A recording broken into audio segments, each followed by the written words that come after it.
Jirra jirtu kabajamtootaa fi hordoftoota lammii shootuu nageenyi waaqayyo bakka jirtan maratti sanaa qaqqabu jecha har'aa tiitoorii baay'ee xiqqoo taate garuu baay'ee faayidaa qabu tokko qabadhee isin dhiyaadheera. Innis maal yoo jettanii auto subscription yookiin immoo akkamittiin sub confirmation link yookiin immoo subscribe confirmation link akkamittiin akka create goonudha. Sub confirmation link jechuun namni akka YouTube channel mataa kiyyaa kan akka inni subscribe naa godhu yoo barbaade maal gochuu nan danda'a? Linki kana copy godhee fudhadheetaniin namaaf ergan akka namni YouTube channel kiyya subscribe naa godhu gochuu nan danda'a. Video keenya har'aa kana keessatti immoo maal isin agarsiisachuudha. Yoo namni linkiin anamma isin agarsiisu kanarratti yoo namni linkii sanarratti cuqaase maal tachuudha directive jechi subscribe jettu kun directive naa dhufaa jirti jechuudha. Kanaafuu namni otoo YouTube channel keenyatti seeniin user interface kana dhufaa jechuudha. Kanaan booda shitti kanatti yoo namni bu'ee shitti subscribe jettu kanatti yoo namni bu'ee subscribe ta'a jechuudha. Garuu maal jira sorry something went wrong jedha. Maal jechuudha? You may not subscribe to yourself jedha. Maal jenna nam tokko ofii subscribe gochuu waan dandeenyeef hin dandeessu naan jechaa jira. Garuu YouTube channel kan nama biraa yoo ta'e hin gochiisa jechuudha. Kanaaf akkamittiin linkii ishee ammaa kana yookiin immoo auto subscription yookiin immoo sub confirmation linkii kana akkamitti akka hojjennu isin agarsiisa. Kanaaf maal goona jechuudha.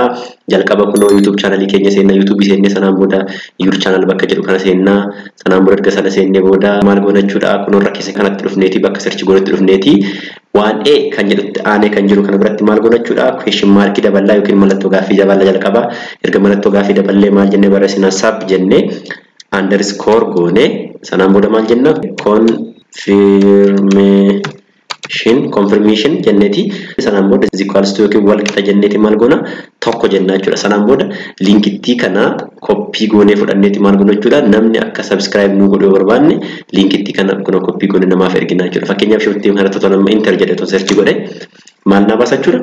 Subscribe isheetu kan nu baasa jechuudha. Kun isheetti kan na baasa jechuudha. Kanaaf namni yoo linkii amma kan argitanii fi otoo YouTube channel mataa keessanitti hin seenin dura maal godha jechuudha. Linkittii ishee kanatti bu'eeti subscribe sinii godheeti maal godha jechuudha. Gara YouTube channel keessanitti seenaa jechuudha. Kana qofa miti fakkeenyaaf otoo nama new tab banee tosarratti illee invest godhee otoo enter jedhee maal ta'a jechuudha. Kunoo akkuma ammaa kana ta'a jechuudha. Kanaafuu linkittii ishee kana copy gootanii social media qabda irratti share gootanii akka namni YouTube channel keessan subscribe sinii godhu gochifachuu dandeessu jechuudha. Video irraa akka jaallattan akka irraa barattan abdii guddaan qaba.